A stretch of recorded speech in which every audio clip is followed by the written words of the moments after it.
সোনার বাংলাদেশ করতে হইলে ছাত্রকে কাম হবে না ভাইয়া, এরা এখন তো বাচ্চা পোলাপান।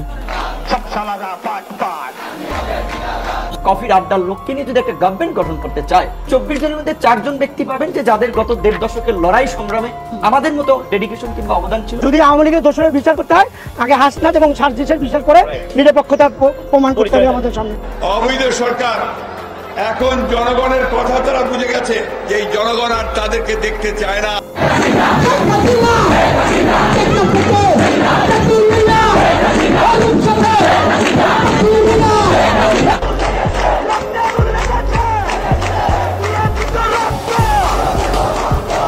দর্শক শ্রোতা, সমন্বয়কদের বিরুদ্ধে রাজপথে নেমেছে ছাত্র জনতা এবং ভুয়া ভুয়া বলে স্লোগান দিচ্ছে।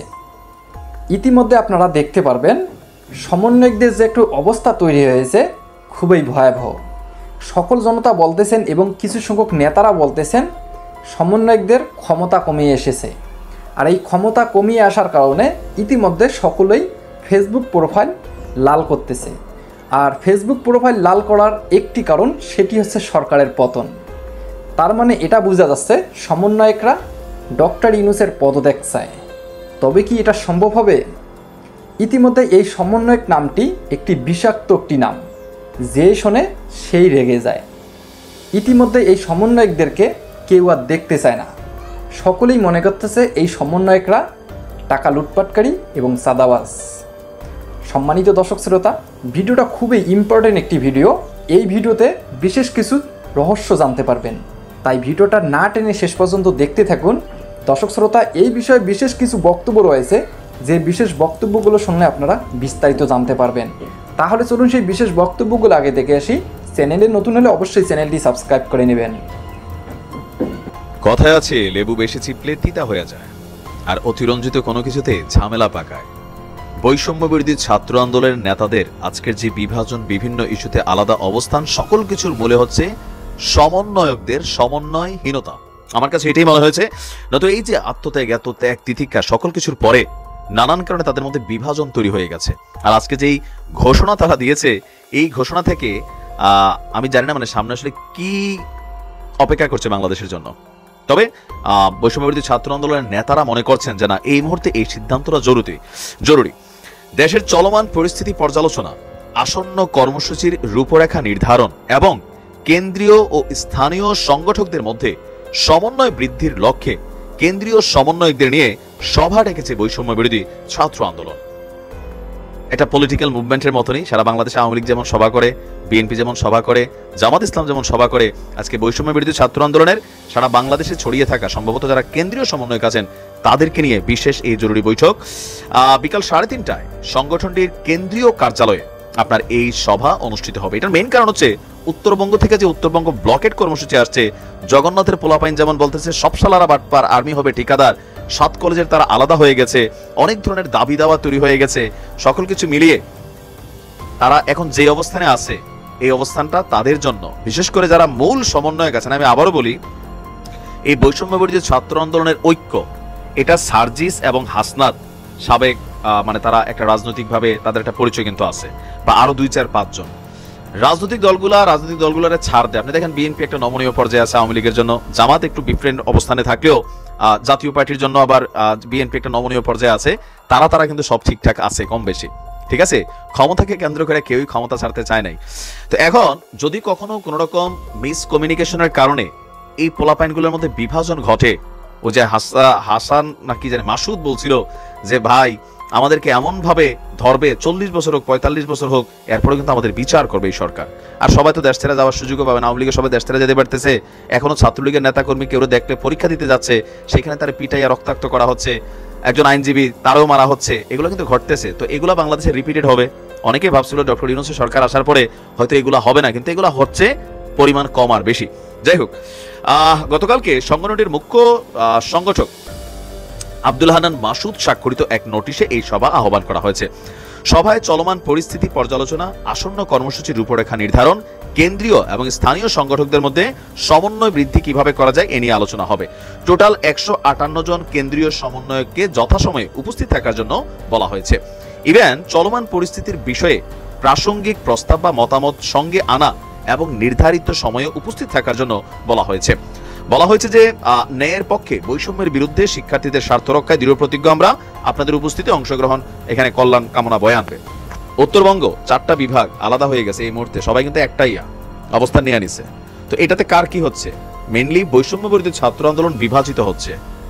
জগন্নাথ বিশ্ববিদ্যালয় থেকে যে আওয়াজ উঠছে তারা বিভাজিত হচ্ছে। বিএনপির সাথে নানান ইস্যুতে বিভাজিত হয়ে গেছে। জামাত ইসলাম একমাত্র দল যারা এই মুহূর্তে সমন্বয়কদের উপরে একটা পজিটিভ সাপোর্ট দিয়ে যাচ্ছে। কারণ কেউ কেউ বলছেন জামাতেরই বি টিম হচ্ছে এই সমন্বয়করা। এই আন্দোলনকে গতিবেগ করার জন্য পেছন থেকে ছাত্র শিবিরা অনেকেই নানান ভূমিকা রেখেছেন। তো এখন এখানে যে বিষয়টা আলোচনা হতে পারে, গতকালকে যখন এরা একটা স্ট্যাটাস দিয়েছে যে যুদ্ধ শেষ হয় নাই, এখনো চলমান, ফেসবুক প্রোফাইল লাল করা হচ্ছে। অনেক সমন্বয়করা বলতেছেন সরকারকে গদি থেকে টাইনা হেসরাইয়া নামানো হবে। এখন কি আবারও কোনো আন্দোলনের রূপরেখা আসতে যাচ্ছে? আবারও কোনো যুদ্ধ? যেহেতু হাসনাতরা লিখছে যে যুদ্ধ শেষ হয় নাই, কি সাইদ কি মুগ্ধ চলমান, শেষ হয় নাই যুদ্ধ, এরকম দিছে। তো আবার কোন যুদ্ধের পটভূমি রূপরেখা আনতে যাচ্ছে? মানুষ কি এগুলো এখন আর নিবে? এখন কি আসলেই সাধারণ ছাত্র জনতা তাদের সাথে কানেক্টেড আছে? আমরা তো স্পষ্ট দেখতে পাচ্ছি বিভাজন, ক্ষমতাকে কেন্দ্র করে, নানান কিছুকে কেন্দ্র করে। তবে তোমরা যাই করো একটা জিনিস খেয়াল রাখবা, পাবলিক সিম্পেথি যেটা পাইছো এটা কিন্তু আস্তে আস্তে কমে গেছে। যেমন বন্যার ত্রাণ কালেকশনের জন্য প্রথমবার মানুষ যেমনি দিয়েছে, উত্তরবঙ্গের জন্য তোমাদেরকে ফান্ডি কালেকশন করার সাহস পাও নাই। এখন বিভাজন, ক্ষমতা, পুঁজি, প্রভাব, কর্তৃত্ব, তো এগুলাতে এমন কিছু করা যাবে না যেন মানুষের কাছে আরো আস্তে আস্তে দাম কমে যায়। বাট অনেকটা কমে যাচ্ছে, পাবলিকেরই কিন্তু আসলে কমে যাচ্ছে। শুধু একটাই ইস্যুতে এখনো সবাই একত্রিত, সেটা হচ্ছে শেখ হাসিনা আসবে শুনলে সব একসাথে হচ্ছে। কারণ কি, শেখ হাসিনা শিকারী, স্বীকার করবে, এটা সবাই জানে। সেই জন্য তিনি যেন দেশে ঢুকতে না পারেন, এটার জন্য সব দলগুলো একমত। কিন্তু বাকি ইস্যুগুলোতে আপনি দেখেন বিভাজন আর বিভাজন। তো যাই করুক, একটু মুরব্বীদের পরামর্শ নিয়ে করা উচিত আমার মনে হয় আর কি, যে নয়তো পরিস্থিতি আউট অফ কন্ট্রোলে চলে যাবে। ভালো থাকুন, আসসালামু আলাইকুম। নাহিদ ইসলাম বাংলাদেশের একটি নাম, বাংলাদেশের একটি ইতিহাস। নাহিদ এবং নাহিদদের বন্ধুদের মতো কিছু যুবক যদি এই 2024 সালে আমরা না পেতাম, তাহলে বাংলাদেশের এই স্বাধীনতা স্বপ্নসাদ থেকেই যেত। স্বাধীনতা আমরা কখনোই রক্ষা করতে পারতাম না। বাংলাদেশে গত 16টি বছর আমরা যে জুলুম, অত্যাচার, নির্যাতন, নিপীড়নের মধ্যে ছিলাম, বাংলাদেশে যখন সকল রাজনৈতিক দল একেবারেই হতাশ হতে চলেছিলেন যে বাংলাদেশে মনে হয় আর নতুন করে স্বাধীনতার স্বাদ এদেশের কোনো জাতি, ধর্ম, বর্ণ নির্বিশেষে কেউ গ্রহণ করতে পারবেন না, এদেশটা মনে হয় একেবারেই আওয়ামী ফ্যাসিস্টের হাতে চলে গিয়েছে। সেই হতাশাজনক জায়গা থেকে দেশকে উদ্ধারের জন্য যারা অবদান রেখেছে তার মধ্যে নাম্বার 1 সেরা ব্যক্তিত্ব হচ্ছে আমাদের প্রিয় নাহিদ ইসলাম।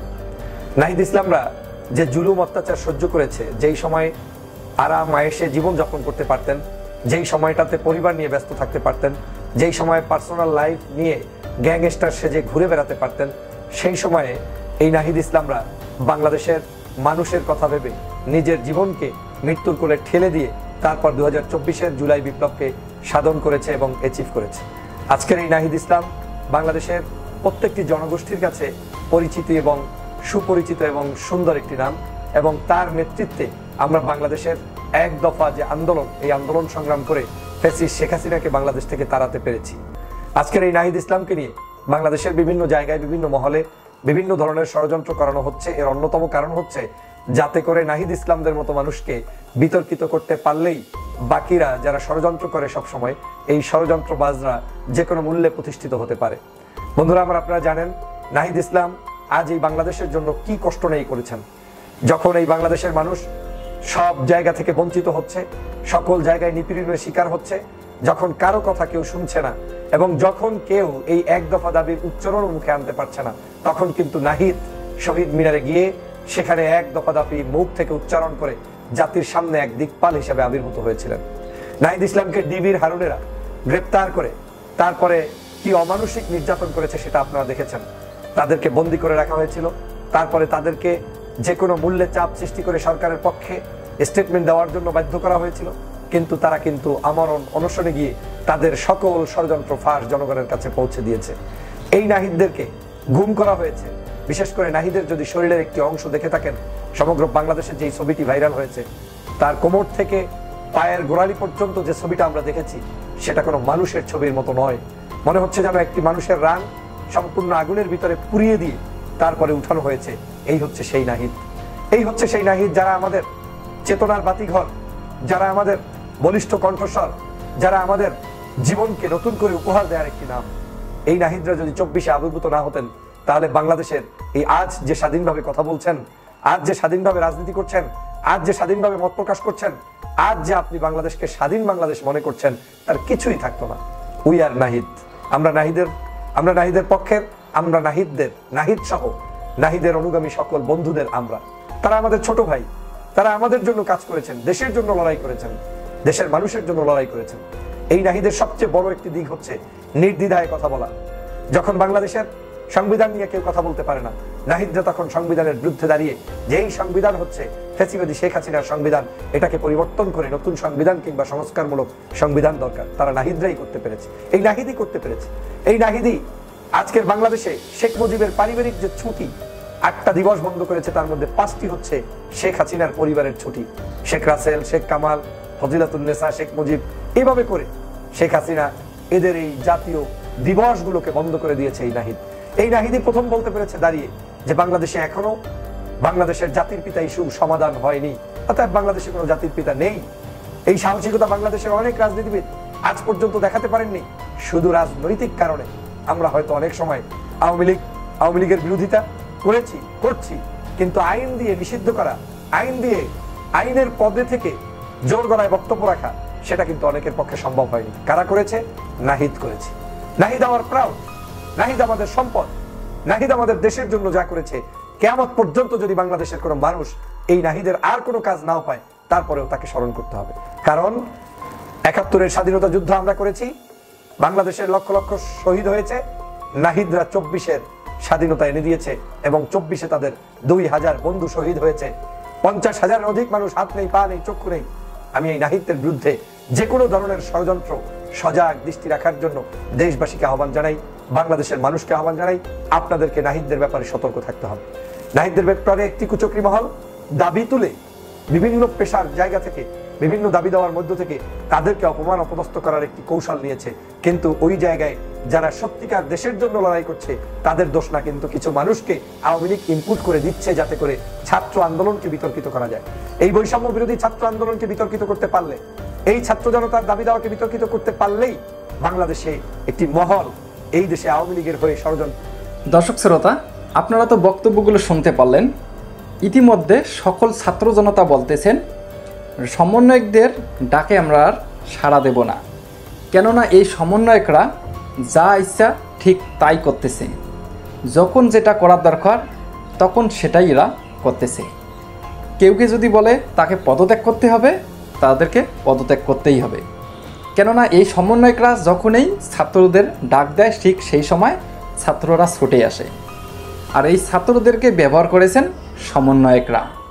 এই কারণেই সকল জনতা বলতেছেন এই সমন্বয়কের ডাকে আর ছাত্ররা আসবে না। দর্শক শ্রোতা, এই বিষয়গুলি নিয়ে যদি আপনাদের কোনো মতামত থাকে, অবশ্যই আপনাদের মূল্যবান মতামতগুলি কমেন্ট বক্সে লিখবেন।